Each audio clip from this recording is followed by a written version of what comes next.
કોને manufactured by એવું તમને છે ને ઇંગ્લિશ એટલે શીખી લેવાનું કે આપણને કોઈ અંગ્રેજી છેતરી ના છે એટલે પણ ઇંગ્લિશ શીખી લેવાનું.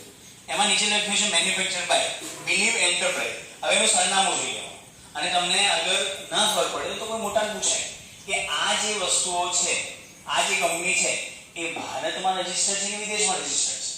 કોઈ કંપની એવી હોઈ શકે જેનું નામ એવું લાગે કે ભાઈ આપણામાં રજીસ્ટર છે પણ એ હોય કે વિદેશમાં. જેમ લોકો એટલે ઘણી બધી કંપનીઓ એવી છે કે આપણને એવું લાગે કે આ તો ભારતીયની કંપની છે પણ હકીકતમાં એ ભારતીય વિદેશમાં જઈને રજીસ્ટર કરાવી હોય અને જે કંપની જ્યાં રજીસ્ટર થઈ હોય એને ત્યાં ટેક્સ ભરવો પડે. એટલે ઘણા લોકો કેવું કરે કે કંપની બીજે જઈને રજીસ્ટર કરે અને ભારતમાં વસ્તુ વેચે. એવી ઘણી બધી કંપનીઓ છે અને ઘણા લોકો એવું કરે શરૂઆતમાં ભારતમાં રજીસ્ટર કરે પછી આખી કંપની મોટી થાય ને તો ટેક્સ બચાવવા માટે બીજા દેશમાં જતા રહે. આપણા ટેક્સ ના આવે. એમાંથી એક પેટીએમ પણ છે. એવી ઘણી બધી કંપનીઓ છે જે શરૂઆતમાં ભારતમાં રજીસ્ટર થઈ હોય પછી વિદેશમાં જઈને રજીસ્ટર થાય. છેલ્લે એનો પૈસો ભારતમાં ના આવે. આપણે વાપરીએ એટલે થોડી ઘણી વસ્તુઓ જીએસટી બીએસટી એમને આપવું પડે પણ એનો જે પ્રોફિટનો ભાગ છે એમાં ભારતીયોને કોઈ એટલે દેશને કોઈ એનો લાભ ના થાય. એટલે આ વાત માટે આપણે જાગૃત રહેવાનું છે. આવી જે નાની દુકાન છે એટલે તમે જ્યારે દુકાનમાં લેવા જાઓ ને ત્યારે પણ જોવાનું કે જેમ ઘણી વસ્તુઓ આપણે જેમ રમકડા લાવીએ જેમાં વિક્સ છે, આ આપણે મેડિકલમાં વસ્તુ વપરાય છે. વિક્સ કોને બનાવી છે? તે Procter and gamble any company છે પીએનજી એને આ વિક્સની બનાવી છે. આ વિક્સનું રબ છે બેબી રબ છે એને બનાવ્યું છે. હવે પીએનજી કંપની ભારતીય છે કે વિદેશી છે તો આપણે કંપનીનું નામ ખબર હશે ને તો આપણને એના બ્રાન્ડ નેમ છેતરી નહીં શકે. કારણ કે કોઈ પણ એક કંપની પોતાનું કંપની નામ વારંવાર નામ બદલે. એ શું બદલે? બ્રાન્ડ નેમ બદલે. એટલે એ શું બદલે? આ બેબી રબનું નામ બદલી કાઢે.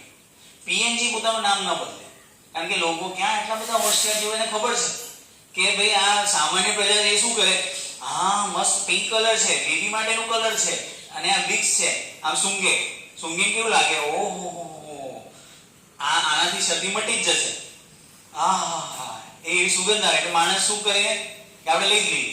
પણ તમે જે તમારો આ એક પરચેઝ હતો એટલે આજે ખરીદી કરી તમારી શરદી મટી ગઈ પણ ત્યાં ચાઇના પરના બોર્ડર પર ગ્લેશિયર પર જે આપણા સૈનિકો -52 એટલે -30 -20 જે ઠંડીમાં આટલા બરફમાં દટાઈને જે સેવા કરી રહ્યા છે એ લોકોને ઠંડી વધી જશે અને ચાઇના વાળા છોડશે.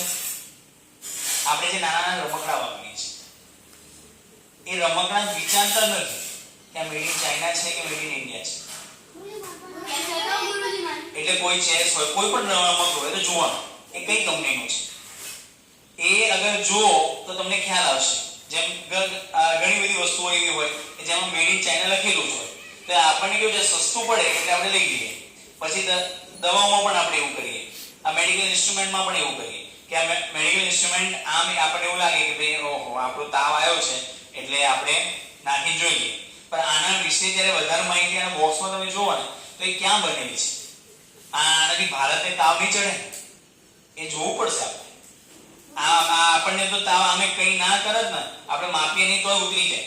પણ અગર આપણે કોઈ વસ્તુ એવી ખરીદીએ જેનાથી આપણા દુશ્મન દેશો કરતા જે આપણને આજની વૈશ્વિક રાજનીતિમાં જે દબાવ માંગે છે એવા જે દેશો છે જે ભારતની નીતિમાં ભારત સ્વતંત્ર રહે પોતે નિર્ણયો લે એવું નથી ઈચ્છતું